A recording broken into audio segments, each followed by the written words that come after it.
Welcome to our podcast and videocast with Eaglehead football coach Beau Baldwin. It's brought to you by Cheney Federal Credit Union, serving their members' financial needs since 1951. Coach, good win against North Dakota.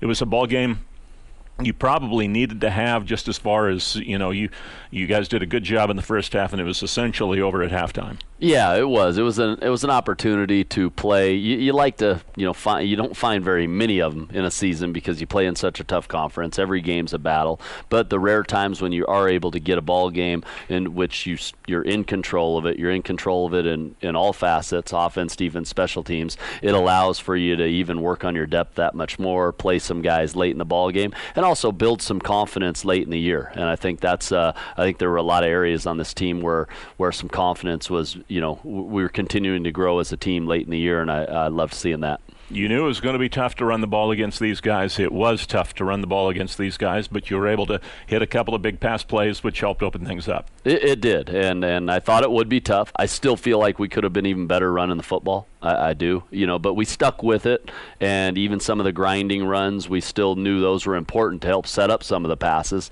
to help get us into some third and even manageable fourth down situations. To me, third and fourth down are similar in a sense that you're still going to set things up so then you can use play action or use certain things on those downs. And so even though our yards per carry were not very good, and those are things we want to clean up, they also do a lot of things to make those yards per carry. There's a reason they were leading the conference and probably one of the top in the nation in that. But we were able to stay balanced too and use one to set up the other and execute really well on third and fourth down, which helped extend drives. From my view, which is a novice point of view, it seemed Jordan was more comfortable in the pocket and was kind of extending some plays, which he really didn't do against Northern Arizona. Was that the expert's view in this one? Yeah, it definitely was. He was definitely in a better rhythm, definitely in a better comfort. Some things that we went into the game plan with, I mean, you saw Cooper Kupp, he was basically a running back.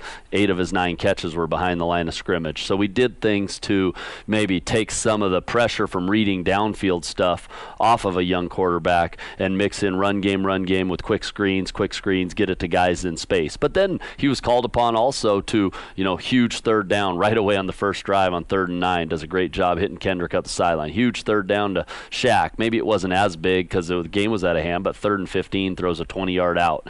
Took off and ran twice. One of them was a first down on 3rd down, and the other one set us up for a 4th and 1 rather than being in a 4th and 7. So there was a comfort level there. He was quicker with his decisions, and he was also, he only threw really one ball where I thought he tried to force that, and that was the one that was almost picked where he threw it sprinting out to Cooper, and he was the first to know right away and correct himself. So he was played within himself and let it come to him, and then when the big plays were there, like the Cooper touchdown on 4th and 7, then they were there. But you got to do that by letting it come to you.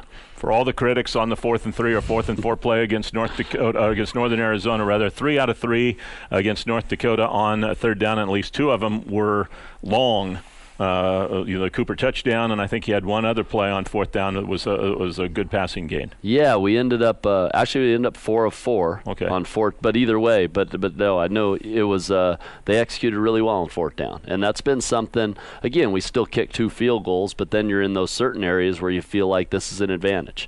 Usually, if you're around, the first one was probably the scariest in a weird way because that was only 4th and 1, but you were just outside the 40, and we really felt like we had something that was going to be really clean, and we probably just took a track that we didn't need to take in terms of, I think it would have been really clean if we were off tackle and we ended up inside a little bit, but Q was still able to push and get the yard.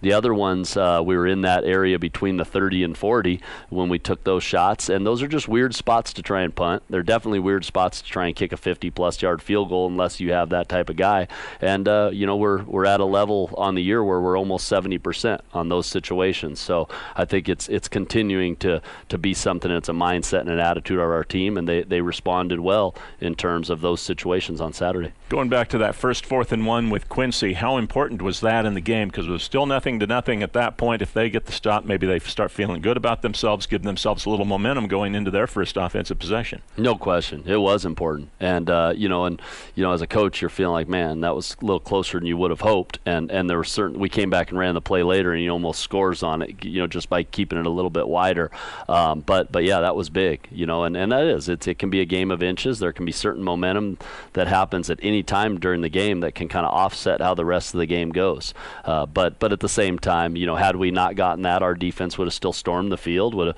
taken the approach that it doesn't matter, and away we go. We're going to keep playing, and we would have kept attacking throughout the whole game, regardless of what that end result would have been. Well, and the defense indeed stormed the field throughout the game. You allowed them only 3 points, and granted, they had their third-string quarterback, a true freshman, playing his first game, but you still have to go out and stop them, and that's what you did. We did. We took an offense that, that offense had been struggling a little bit, statistically, and obviously it's tough. I've been in those situations before, too. All of a sudden, you're playing with a lot of young guys. You're down to a freshman quarterback. You're playing, with a backup running back. You're playing without your best receiver. I mean, you're up against it in a lot of ways. And it's first year within the system, within a new coach. So we knew that, maybe it wasn't going to be the highest powered offense that we've seen all year. But what I liked about it is we still did what we were supposed to do in terms of we still took our level of play to another level. Sometimes you can get in those situations and maybe, relax a little bit. And instead, our guys,